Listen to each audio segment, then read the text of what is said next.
September மாத GST வரி வருவாய் 1,89,000 கோடி ரூபாய் வசூல். கடந்த ஆண்டு செப்டம்பர் மாதத்துடன் ஒப்பிடுகையில் 9.1% அதிகம்.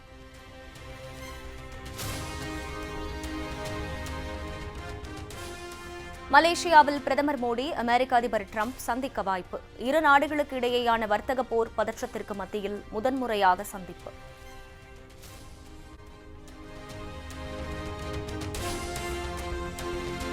டிசம்பர் மாத தொடக்கத்தில் ரஷ்ய அதிபர் விளாடிமிர் புட்டின் இந்தியா வர வாய்ப்பு. 5, 6 ஆகிய தேதிகளில் இரு நாடுகளின் வருடாந்திர உச்சி மாநாட்டில் பங்கேற்று பிரதமர் மோடியுடன் பேச்சுவார்த்தை நடத்துவார் என எதிர்பார்ப்பு.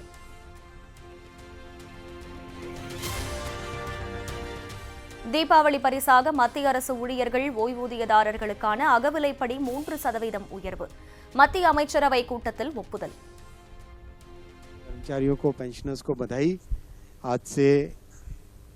एक साथ 2025 से डीए और डीआरएस रिलीफ 58% हो जाएगा, यानी 3% बढ़ा.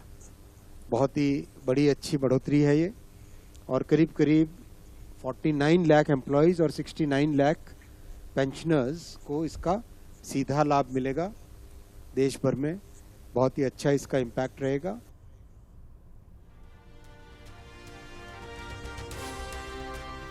ரெப்போ வட்டி விகிதத்தில் மாற்றம் இல்லை, 5.5%ஆகவே தொடரும் என ரிசர்வ் வங்கி சார்பில் அறிவிப்பு.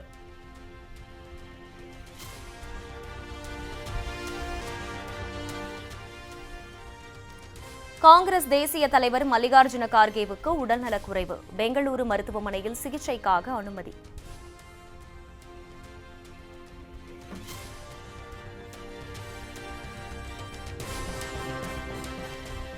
மத்திய பிரதேசத்தில் கடந்த 15 நாட்களில் மட்டும் சிறுநீரக செயலிழப்பால் 6 குழந்தைகள் மரணம்.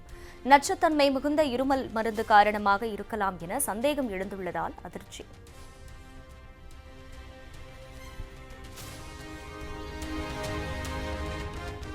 உத்தரப்பிரதேசத்தின் மதுராவில் பெய்த கனமழையால் சுரங்கப்பாதையில் புகுந்த வெள்ளம். காரில் சென்றவர் வெள்ளத்தில் சிக்கி தத்தளித்த நிலையில் பத்திரமாக மீட்பு.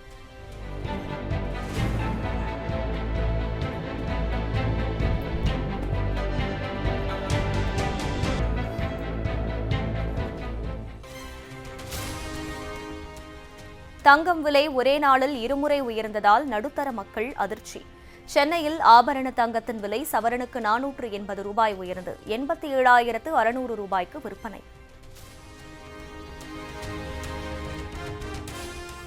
ஒரு கிராம் ஆபரண தங்கத்தின் விலை 11,000 நெருங்கியது. கிராமுக்கு 60 ரூபாய் உயர்ந்து 10,950 ரூபாய்க்கு விற்பனை.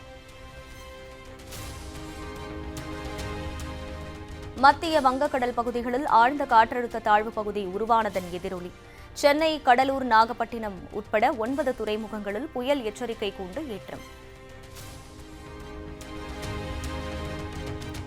செங்கல்பட்டு, விழுப்புரம், கள்ளக்குறிச்சி, திருவண்ணாமலை மாவட்டங்களில் நாளை கனமழை பெய்யக்கூடும் என வானிலை மையம் கணிப்பு. காஞ்சிபுரம், செங்கல்பட்டு, அரியலூர், பெரம்பலூர் உள்ளிட்ட 8 மாவட்டங்களில் நாளை மறுநாள் கனமழைக்கு வாய்ப்பு இருப்பதாகவும் தகவல்.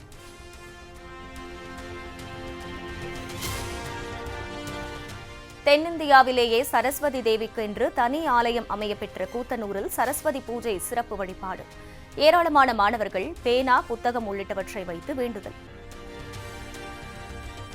ஆயுத பூஜை விழாவை முன்னிட்டு கோவில்களில் குவிந்த ஓட்டுநர்கள். சென்னை பாடிகார்டு முனீஸ்வரன் கோவில், நெல்லை உள்ளிட்ட இடங்களில் கார், பைக், ஆட்டோக்களுக்கு சிறப்பு பூஜை செய்து வழிபாடு. ஆயுத பூஜையையொட்டி பூஜை பொருட்கள் விற்பனை அமோகம். அவல், பொரி, தோரணம், பூ, பழங்களை வாங்கிச் சென்ற மக்கள்.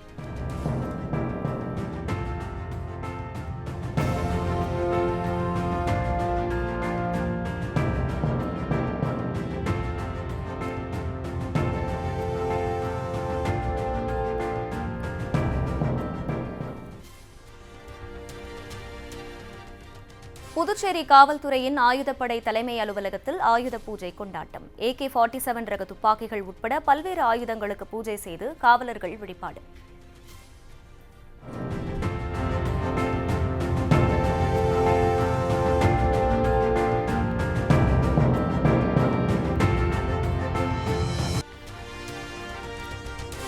நடிகர் திலகம் சிவாஜி கணேசனின் 98வது பிறந்த நாளையொட்டி முதலமைச்சர் மு.க. ஸ்டாலின் மரியாதை. சென்னை அடையாறு மணிமண்டபத்தில் உருவப்படத்திற்கு மலர் தூவி அஞ்சலி.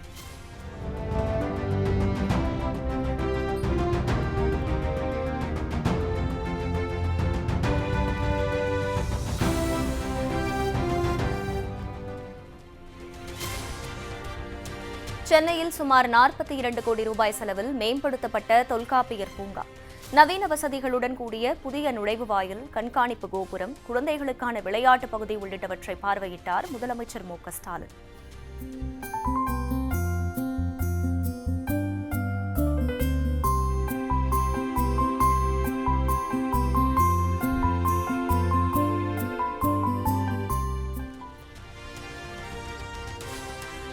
தவேக தலைவர் விஜயின் அடுத்த 2 வாரங்களுக்கான மக்கள் சந்திப்பு தற்காலிகமாக ஒத்திவைப்பு. வேலூர், ராணிப்பேட்டை, கடலூர், புதுச்சேரியில் விஜய் பரப்புரைக்கான தேதி பின்னர் வெளியாகும் என அறிவிப்பு. வழிகாட்டு நெறிமுறைகளை அரசு வெளியிடும் வரை தவேக உள்ளிட்ட அரசியல் கட்சிகளின் பொதுக்கூட்டம், பேரணியை சாலைகளில் நடத்த தடை விதிக்க கோரி மனு. உயர்நீதிமன்ற மதுரை கிளையில் வெள்ளிக்கிழமை விசாரணை. கரூரில் துயரச் சம்பவத்தை அரசியலாக பார்க்க விரும்பவில்லை என திமுக முன்னாள் அமைச்சர் செந்தில் பாலாஜி பேட்டி. உயிரிழந்த 41 பேரில் 31 பேர் தனது மாவட்டத்தைச் சேர்ந்தவர்கள் எனவும் தனக்கு நெருக்கமானவர்கள் எனவும் உருக்கம். நான் இது அரசியலா பார்க்க விரும்பல. தயவு செஞ்சு ஒரு மனிதாபிமானத்தோட, என்னை பொறுத்த வரைக்கும் கரூரில் மொத்தம் 41 பேர் இறந்ததில் 31 பேர் கரூர் மாவட்டம். அது 27 குடும்பங்களை சார்ந்தவங்கள். ஒவ்வொரு வகையிலையும் நான் நேரடியாக அந்த குடும்பத்தோட தொடர்புள்ளவன்.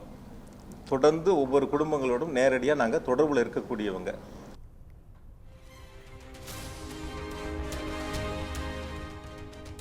விஜயின் கவனத்தை ஈர்ப்பதற்காக அவர் மீது செருப்பு வீசப்பட்டிருக்கலாம் என செந்தில் பாலாஜி கருத்து. பரப்புரைக்கு விஜய் வருவதற்கு முன்பாகவே அங்கு நிலைமை மோசமாக இருந்ததாகவும் விளக்கம். ஒரு தம்பி தண்ணி பாட்டில் உட்பட கீழே இருந்து கேட்குறாங்க. அதை தொடர்ந்து பேச்சு போயிட்டு இருக்கு. தன்னுடைய கவனத்தை ஈர்ப்பதற்காக அது போன்ற சம்பவங்கள் பேச்சினுடைய துவக்கத்திலே இருக்கு. அந்த சம்பவங்கள் நடந்து சில நொடி கொஞ்ச நேரங்களில் தான் தண்ணி பாட்டில் அவங்களே எடுத்து கொடுக்குறாங்க.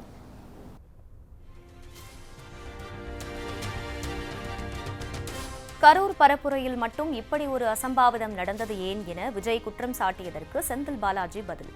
இத்தனை நாளாக இல்லாமல் இன்று மட்டும் நமக்கு விபத்து நிகழ்ந்தது எப்படி என கேட்பது போல் உள்ளதாகவும் விளக்கம்.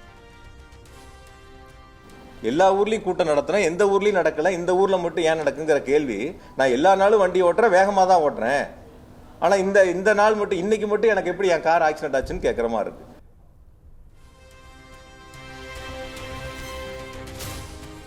மக்கள் கூட்டம் அலைமோதிய போது விஜய் கேரவனுக்குள் சென்று மின்விளக்கை அணைத்துக் கொண்டது ஏன்? வாகனத்தின் முன் இருக்கையில் அமர்ந்து தொண்டர்களை நோக்கி கையசைப்பதுதானே வழக்கம் எனவும் எதிர்கேள்வி. ஒரு கூட்டங்கள் நடத்துகின்ற பொழுது அந்த அரசியல் கட்சியினுடைய தலைவர்கள் சீட்டோட அந்த வாகனத்தினுடைய பிரச்சார வாகனத்துடைய முன் சீட்டில் இருப்பாங்க. அல்லது கூட்டம் அதிகமாக இருந்தால் அந்த வாகனத்தின் மேலே ஏறி இருக்கக்கூடிய பொதுமக்களையும் தங்களுடைய தொண்டர்களையும் பார்த்து கையசைப்பாங்க. ஆனால் இந்த கூட்டத்தில் நடந்தது நீங்கள் எல்லாருமே லைவ் போட்டீங்க. ஏறத்தாழ கூட்டத்திற்கு ஒரு 500 மீட்டருக்கு முன்னாடியே வாகனத்தின் உள்பகுதியில் போயிட்டாங்க. ஸ்க்ரீன் போட்டாச்சு, லைட் ஆஃப் பண்ணியாச்சு. முன் சீட்டில் தான் எல்லாரும் உட்காருவாங்க, கையசைப்பாங்க, மேலே நின்று கையசைப்பாங்க. இது வழக்கமான அரசியல் தலைவர்கள் செய்யக்கூடிய ஒரு நிகழ்வு. ஆனால் அது நேர்மாறாக அந்த 500 மீட்டருக்கும் ஏறத்தாழ அந்த வாகனங்கள் செல்வதற்கு 1 மணி நேரம் ஆயிருக்கு.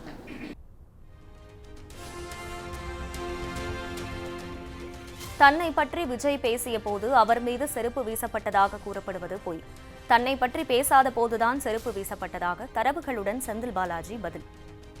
செய்யக்கூடிய தவறுகளை ஒத்துக்கொள்ளாமல் அல்லது செய்யக்கூடிய தவறுகளை சரி செய்ய வேண்டும் என்று முயற்சி எடுக்காமல் இந்த தவறுகளுக்கு அரசின் மீது, தமிழ்நாடு அரசின் மீது இந்த தவறுகளை திருப்பி விட வேண்டும் என்ற நோக்கத்தில் இதுபோன்று சமூக வலைத்தளங்களில் ஒரு சாரார் பரப்பி வருகிறார்கள். இது சம்பவம் எப்போ நடந்துச்சு, செருப்பு வீச்சு எப்போ நடந்துச்சு, என்னை பற்றி எப்போ பேசுனாங்க, என்னை பற்றி 16வது நிமிடத்தில் தான் பேச ஆரம்பிக்கிறாங்க. 19வது நிமிடம் கூட்டம் முடியுது. 19வது நிமிடத்தில் கூட்டம் முடியுது.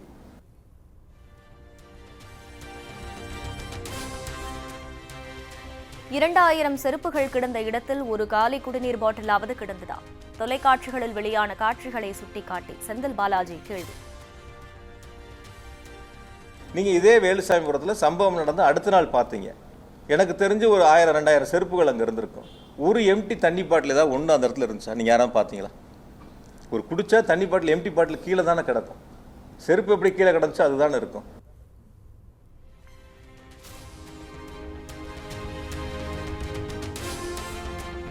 அதிமுக ஆட்சியில் பாட்டிலுக்கு 10 ரூபாய் வசூலிக்கப்பட்ட போது அந்த பணம் இபிஎஸ்க்கு தான் சென்றதா? 10 ரூபாய் பழனிசாமி என்று அழைக்கலாமா எனவும் செந்தில் பாலாஜி விமர்சனம். 10 ரூபாய்க்கு மேலே கூடுதலாக வசூலிக்கப்பட்டு நடவடிக்கை எடுக்கப்பட்டது 8666. இது கடந்த அதிமுக ஆட்சியில் வசூல் பண்ண அபராத தொகை ஏறத்தாழ 14 கோடி ரூபா அந்த ஆட்சியில் வசூல் பண்ணியிருக்காங்க. அபராத தொகைகள் இந்த மாதிரி கூடுதல் விலைக்கு விற்றவர்கள் மீது நடவடிக்கை எடுத்து அபராத தொகையை வசூலிச்சிருக்காங்க. இப்போ இந்த 5 வருஷத்தில் இது போன்ற புகார்கள் வருகின்ற பொழுது அந்த கூடுதல் தொகை ஒருவருக்கு செல்லுகிறது என்று சொன்னால், கடந்த 5 ஆண்டு அதிமுக ஆட்சியில் இது போன்று கூடுதலாக வசூலிக்கப்பட்ட தொகை எடப்பாடி பழனிசாமிக்கு சென்றது. அப்போ இன்று முதல் எடப்பாடி பழனிசாமி 10 ரூபாய் பழனிசாமி என்று அழைக்கப்படலாம்.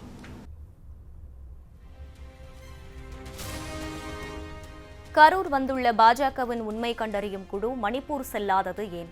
கும்பமேளா நெரிசல், குஜராத் பாலம் விபத்தையும் ஆய்வு செய்திருக்கலாமே என செந்தில் பாலாஜி கேள்வி. அதே அந்த உண்மை கண்டறியும் குழுவா? இந்த உண்மை கண்டறியும் குழு மணிப்பூருக்கு சென்றிருந்தால் ஒரு ஏற்புடையதாக இருந்திருக்கும். கும்பமேளாவுக்கு சென்றிருந்தால் ஒரு ஏற்புடையதாக இருந்திருக்கும். குஜராத்தில் பாலம் இடைஞ்சப்ப அந்த உண்மை கண்டறியும் குழு போயிருந்தால் ஒரு ஏற்புடையதாக இருக்கும். ஆக எங்கெல்லாம் பாதிப்புகள் இருந்ததோ அங்கெல்லாம் போகாத உண்மை கண்டறியும் குழு கரூருக்கு மட்டும் உண்மையை கண்டறிவதற்கு முயற்சி செஞ்சுருக்காங்க.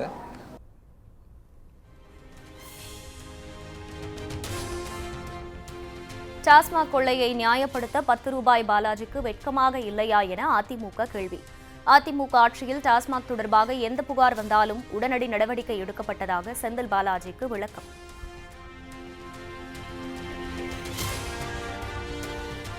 காசு வாங்கினேன் ஆனா திரும்ப கொடுத்தேன் என சொல்லியதால் தான் அமலாக்கத்துறை வந்தது. இந்த முறை சிபிஐ வந்தால் என்ன செய்வீர்கள் என செந்தில் பாலாஜிக்கு அதிமுக அடுக்கடுக்காக கேள்வி.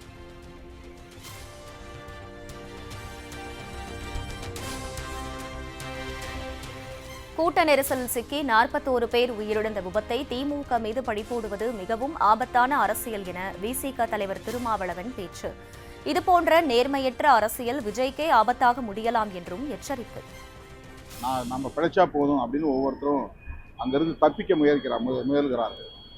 அதில் கீழே பேலன்ஸ் பண்ண முடியாமல் விழுந்தவங்க மேலே மற்றவங்களாம் ஏறி மிதித்து ஓடினதுனால ஏற்பட்ட சாவு அப்படிங்கிறது 100 விழுக்காடு கண்கண்ட உண்மை. அதை போய் மறைச்சி அதில் ஒரு சதி இருக்குன்னு சொல்கிறதும், உள்நோக்கம் கற்பிப்பதும், திமுக அரசு மீது பழி போடுவதும், இது மிக மிக ஆபத்தான ஒரு அரசியல். அவருக்கே இது நல்லதல்ல.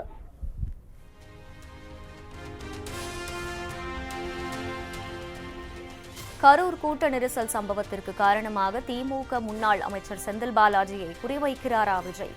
சுற்றி இருக்கும் சங் பரிவார கும்பலின் பிடியில் சிக்கியிருப்பதால் சுயமாக சிந்தித்து பேசவில்லை என்றும் திருமாவளவன் காட்டம். மற்ற மாவட்டங்களில் பரப்புரை செய்கிற போது தமிழ்நாடு அரசு என்பது அவருக்கு ஒத்துழைத்தது என்றால், இங்கே ஒத்துழைக்க மறுத்தது யார்? வெறும் செந்தில் பாலாஜி அவர்களை மட்டுமே குற்றவாளி என்று சொல்ல விரும்புகிறாரா? அப்படி என்றால் அவர் என்ன வகையான குற்றத்தை செய்தார்? ஆட்களை ஏவினாரா? கல்லெறிந்தாரா? வன்முறையை தூண்டினாரா? அதனால் போலீஸ் லத்திச்சார்ஜ் நடந்து, துப்பாக்கி சூடு நடந்து உயிரிழப்பு ஏற்பட்டதா? இதுதான் அரசியல் நேர்மையற்ற ஒரு கருத்து.